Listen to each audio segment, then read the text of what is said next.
MLA Nandyal వరదరాజుల Reddy ప్రజా దర్బార్ నిర్వహించారు. Telugu Desam party కార్యాలయంలో జరిగిన ఈ కార్యక్రమానికి నియోజకవర్గం నలుమూలల నుంచి ప్రజలు భారీగా హాజరయ్యారు. ప్రజలు తమ సమస్యలు, వినతి పత్రాలను నేరుగా ఎమ్మెల్యేకు అందజేశారు. ముఖ్యంగా రెవెన్యూ సమస్యలు, చేనేత కార్మికులకు 200 యూనిట్ల ఉచిత విద్యుత్ వంటి అంశాలను ప్రస్తావించారు. ప్రజల సమస్యలను ఓర్పుతో విన్న ఎమ్మెల్యే వరదరాజుల రెడ్డి ప్రతి వినతి పత్రాన్ని స్వీకరించి సంబంధిత అధికారులకు తక్షణ చర్యలు తీసుకోవాలని ఆదేశించారు.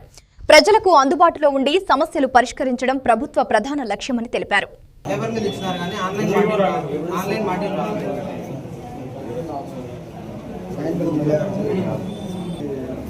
ఆర్డీఓకి అధికారం ఉంది. ఇప్పుడు ఆర్డీఓ నుంచి అధికారం తీసేసి మళ్ళీ కలెక్టర్కి ఇచ్చినారు. అయితే మళ్ళా అధికారం ఆర్డీఓకి ఇస్తారు. మనోడు ఆర్డీఓకే ఈ నెల రోజులు నెల లోపల ఉంటే ఆగితే అయిపోతుందని చెప్తారు.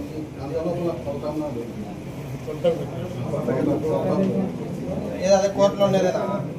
కోర్టులో ఉండగా మనం కొలతట్లు వేస్తాం. మళ్ళీ 2 పార్టీల మధ్యలో ఈయనకు న్యాయం ఉంది. ప్రతాప్ రెడ్డి నడింపల్లె నాకు కొత్తపల్లి పంచాయతీలో మనకి 1 10 సెంట్లు